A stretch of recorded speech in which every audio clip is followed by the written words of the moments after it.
ईद अल अज़हा आने वाली थी और पूरा शहर खुशियों से जगमगा रहा था। 10 साला रेहान भी बहुत खुश था। वो बार बार अपने अबू से मवेशी मंडी जाने का पूछ रहा था। आखिरकार शाम को वो मवेशी मंडी रवाना हो गए। मंडी में हर तरफ जानवरों और लोगों का रश था। रेहान हैरत और खुशी से सब कुछ देख रहा था। अचानक एक नन्हा सफेद बकरा रेहान के करीब आ गया। बकरा प्यार से मैं करने लगा। रेहान फौरन बोला, अबू, मुझे यही बकरा चाहिए। अबू ने पूछा, क्या तुम इसका ख्याल रखोगे? रेहान ने वादा किया कि वो बकरे का बहुत ख्याल रखेगा। घर वापस आते हुए रेहान बहुत खुश था। रेहान ने बकरे के लिए एक साफ और खूबसूरत जगह बनाई। वो रोज मोती को ताजा घास खिलाता था। जल्द ही मोती और रेहान बेहतरीन दोस्त बन गए। उम्मी हंसकर कहती, ये बकरा नहीं तुम्हारा दोस्त लगता है। करीब ही एक गरीब बच्चा बिलाल खामोशी से मोती को देखा करता था। एक दिन रेहान ने बिलाल को अपने पास बुलाया। बिलाल खामोशी से रेहान के करीब आ गया। रेहान ने खुशी से कहा, ये मेरा मोती है।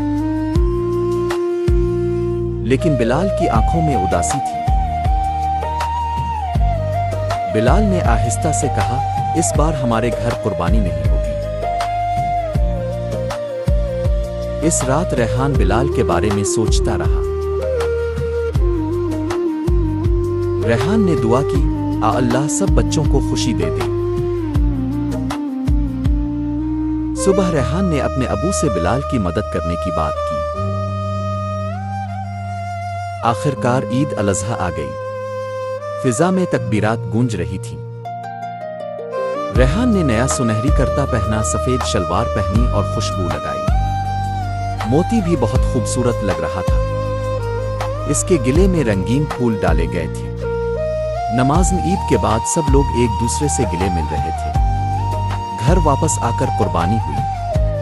रेहान थोड़ा उदास था क्योंकि वो मोती से बहुत मोहब्बत करता था। लेकिन इसे अबू की बात याद थी, अल्लाह की रजा सबसे बड़ी खुशी है। कुर्बानी के बाद उम्मी गोश्त तकसीम कर रही थी। अचानक रेहान बोला, उम्मी, सबसे पहले बिलाल के घर चलते हैं। सबसे पहले बिलाल के घर चलते हैं। अबू मुस्कुरा दिए। उन्होंने गोश्त के बेहतरीन हिस्से एक थैले में रखे। रेहान खुद वो थैला लेकर बिलाल के घर पहुंचा। बिलाल ने दरवाजा खोला तो हैरान रह गया। रेहान ने खुशी से कहा, यह हमारी तरफ से ईद का तोहफा है।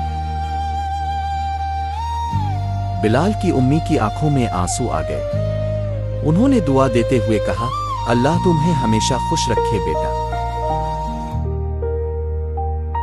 बिलाल खुशी से हंसने लगा। उम्मी, आज हमारी भी ईद हो गई। रात को रेहान छत पर खड़ा चमकते चांद को देख रहा था। ठंडी हवा चल रही थी। रेहान मुस्कुराकर बोला, अल्लाह, आज मुझे समझ आया कि ईद की असल खुशी दूसरों को खुश करने में है। और वाकई इस दिन रेहान के दिल में पहले से ज्यादा सुकून और खुशी थी।